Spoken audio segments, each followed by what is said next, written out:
Bonjour à tous, on va étudier les possibles réactions d'Houssen. On va commencer par faire un point sur la bataille actuelle, puis voir les possibles réactions du grand général.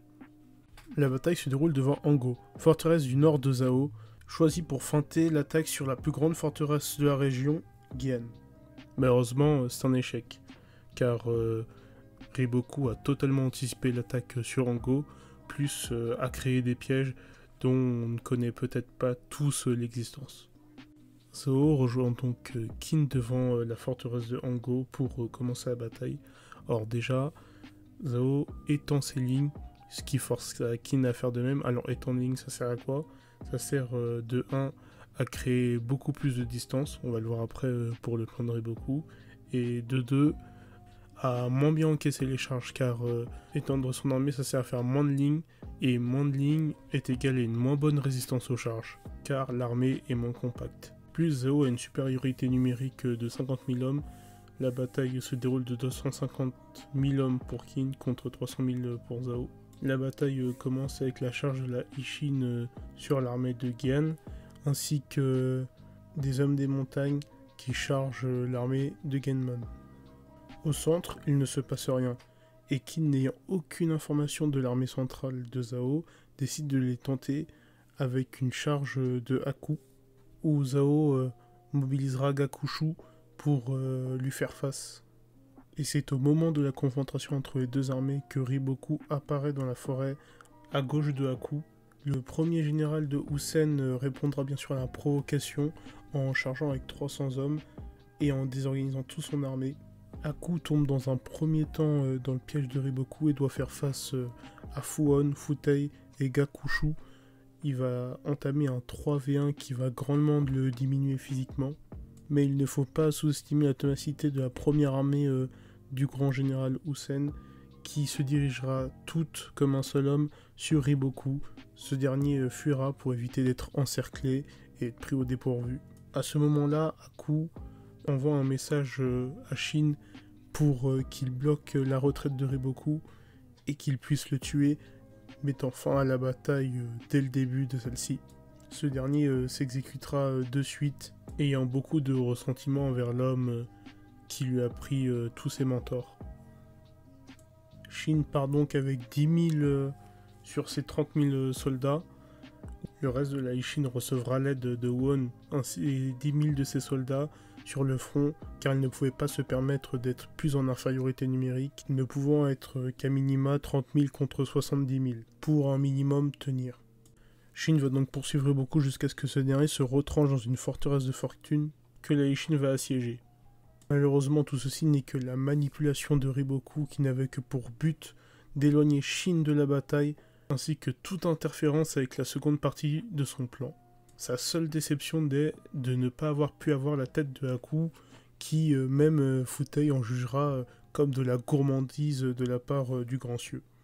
La seconde partie du plan de Zhao peut donc commencer, le reste de l'armée centrale commence à bouger vers Houssen. Jiaga fait face à Sou, et Kansaro rejoint Gakushu face à Haku. Pour équilibrer les forces, Houssen envoie 20 000 hommes à Haku pour tenir face aux deux généraux de Seika. Denremi, désigné comme armée létale, intervient en support à Sou pour éliminer Jiaga mais échoue. C'est à ce moment-là que le nouveau grand cieux se pointe, Shibasho, qui passe entre l'armée de Sou et de Haku pour faire directement face à l'armée d'Houssen. Denremi n'y pouvant rien. Le reste des forces d'Houssen sont bloquées. Haku subit une trop grosse pression de Gakushu pour porter secours à Houssen. Et Kansaro se dévie avec quelques hommes pour empêcher Denremi et Sou d'attaquer l'armée de Shibashu par derrière.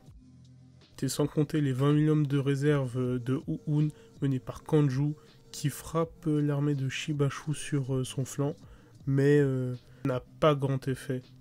Shibasho et Houssen se retrouvent donc nez à nez avec leurs armées. Maintenant, on va se poser la question, que peut faire Houssen? Maintenant, il est important de rappeler plusieurs choses. 1. Le masque de Houssen lui permet de cacher toute émotion.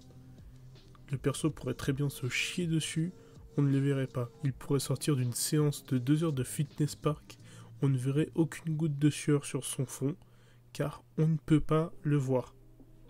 2. Le perso n'engage jamais des batailles qu'il ne peut pas gagner. Il est extrêmement prudent et donc n'engagera pas une bataille si c'est pour jouer sur un terrain où il n'est pas sûr de gagner. 3. Le perso a tendance à sous-estimer ses adversaires, ou même ses propres alliés. Il le dit 2 fois par lui-même. Il a sous-estimé Riboku Hagyu et sur la première invasion des terres de Zhao.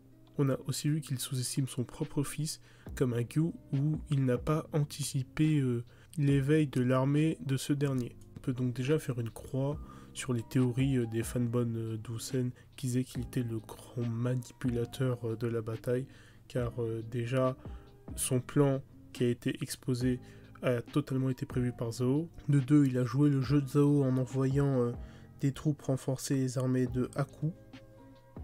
De 3, il serait totalement contre-productif de cacher des informations à ses hommes, comme l'identité des armées centraux, ou alors les faire jouer au jeu de Zhao. Ça serait contre-productif, et même c'est un plan très risqué pour quelqu'un d'aussi prudent que Usen, qui plus est pour faire face à un grand général qui découpe les soldats comme du beurre. Dans les autres possibilités, on aurait Usen qui aille taper un 1v1 avec Shibasho, alors ce serait extrêmement peu probable pour la simple et bonne raison que lors de la bataille de Gyu, il fut surpris par le contournement de Bananji qui va enfoncer son armée et il va fuir, il ne va pas lui faire face car Bananji est un général très fort, on le compare même à Kashibo au début de la bataille et que si ses compétences martiennes ne lui permettent pas d'affronter Bananji de façon aisément banale, alors jamais il ne pourra affronter le colosse de Seika.